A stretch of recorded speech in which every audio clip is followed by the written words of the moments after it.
Hello, and thank you for joining us for another episode of The Wash, your trusted resource for the latest in public health and hygiene. This podcast is brought to you by Meritech, the leader in automated hygiene technology.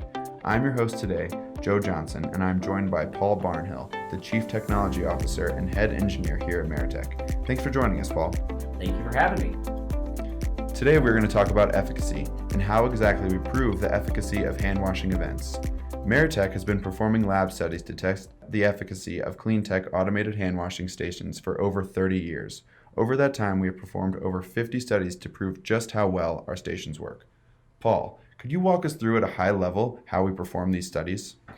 Well, most of our studies that we do are performed in laboratories, and we actually use a specific laboratory, a company called Bioscience Laboratories. They're probably one of the premier labs within the country that study both topical antimicrobials and the science of hand hygiene.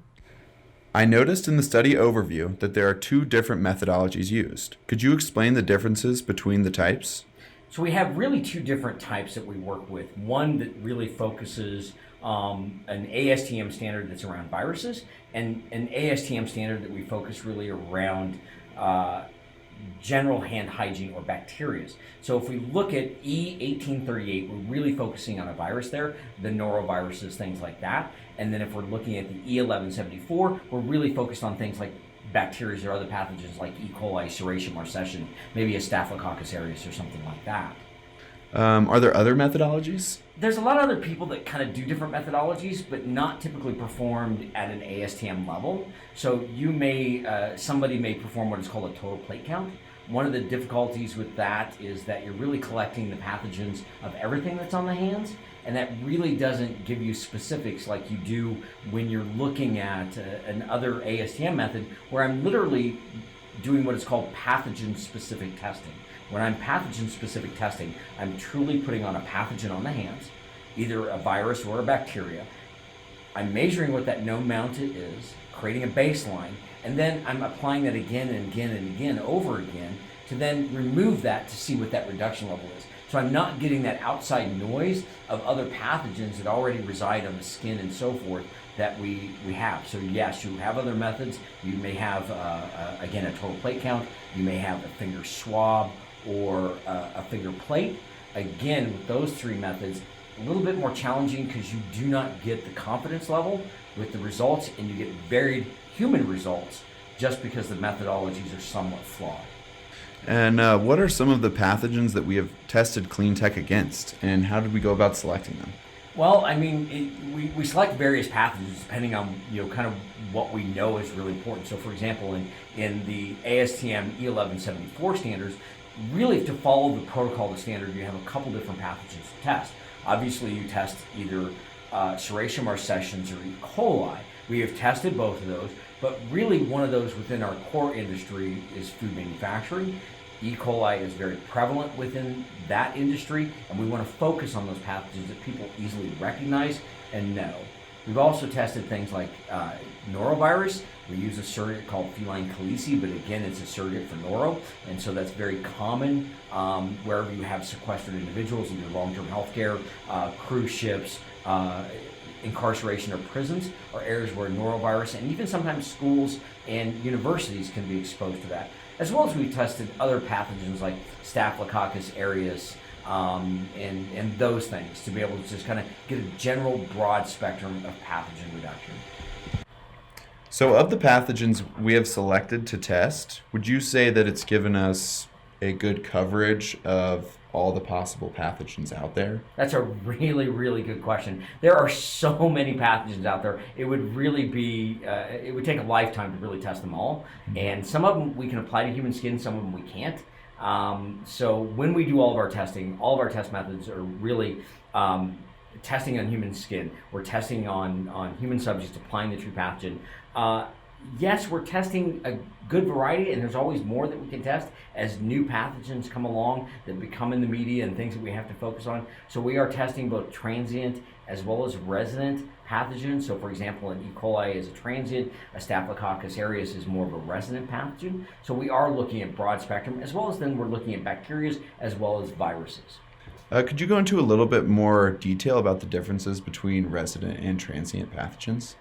Great question. A lot of people get confused about this because they wonder, why can I not get, like 100% reduction of a pathogen and so forth?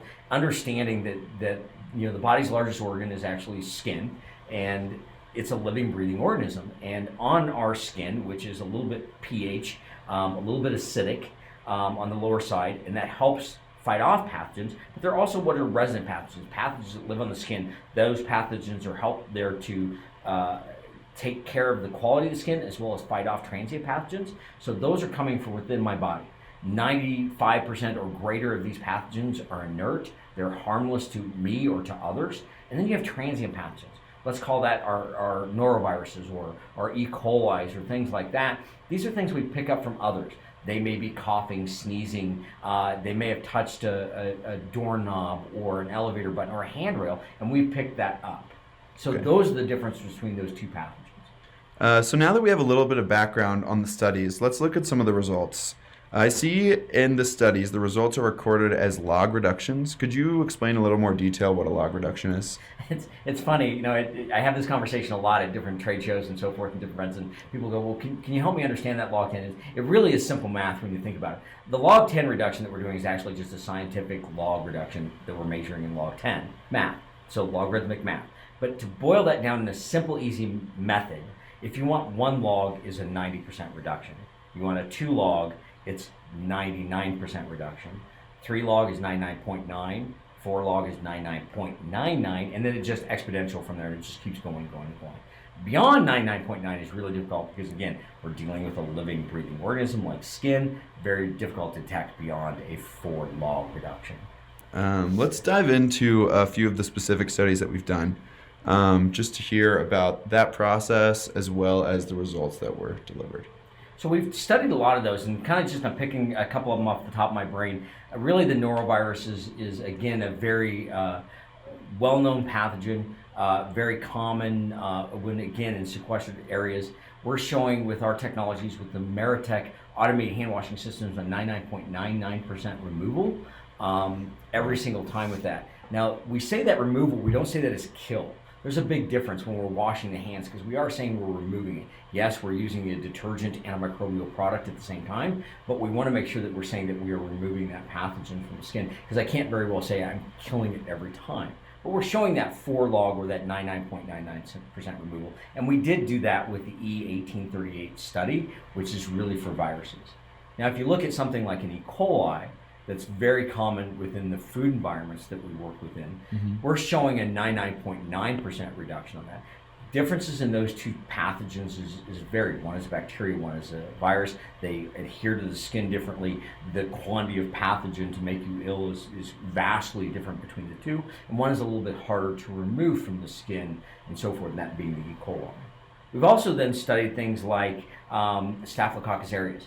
Staphylococcus aureus is a little bit more challenging. We're showing a 99.5% greater reduction of that. The reason that pathogen is a little bit more difficult to remove, again, from human skin, is because the fact is it is a resident pathogen. So we don't, we're trying to remove that, and we don't, you don't always get that as 99.99 or 999 greater than that for that reduction, again, because it's a resident pathogen.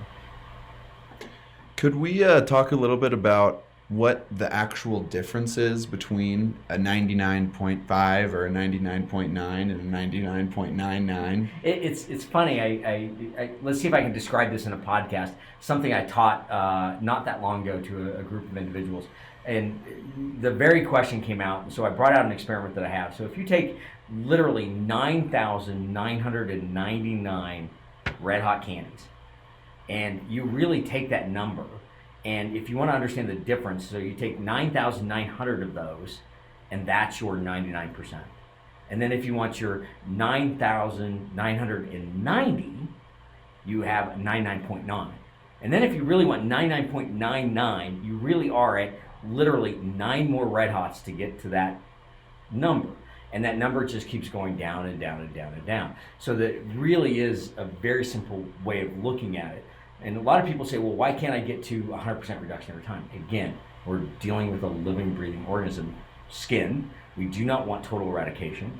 If we had total pathogen kill or overkill the skin, you're going to get degraded skin quality and skin health, which is going to lend itself to greater pathogens, greater cracks and crevices. People will wash less if you're literally destroying the skin. You want to wash it, you want to do a really good job of washing it, but you want to keep that skin intact and viable for the person going forward. So now that clean tech removes more than 99.9, and in cases like Norovirus, 99.99% of the harmful pathogens, that seems like the epitome of clean hands. What would you say is next for the development of the technology? You're exactly where it needs to be. You can't really go beyond 99.99 for human skin. It's very, very difficult to show that, beyond a 4-log reduction. You don't want to do that too often as well. You don't want to degrade, again, the skin health. Mm-hmm. You cannot separate the two things. You cannot separate clean hands and skin health from each other. They are absolutely related. So if you're overusing a product that's incredibly drying to the skin, incredibly damaging to the skin long term, you're going to get, again, higher levels of pathogens, both in the resident and or the transient loads that are going to live and reside in the skin. There's really not much to go beyond that, other than you continue to work as new pathogens arrive in the world that we look at and see. We look at ways and technologies to deal with how do we address that pathogen.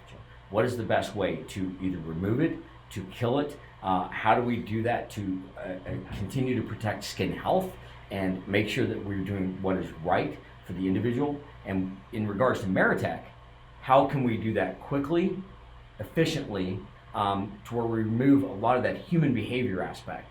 That's what Meritech is about. How do we make this process the same every single time as quickly as possible while making sure that we protect against skin health? Paul, thank you so much for that insightful information. If you would like to learn more about employee hygiene, you can always find more information at meritech.com. Paul, thank you so much for your time and expertise. It was a pleasure spending time with you today. Thank you very much.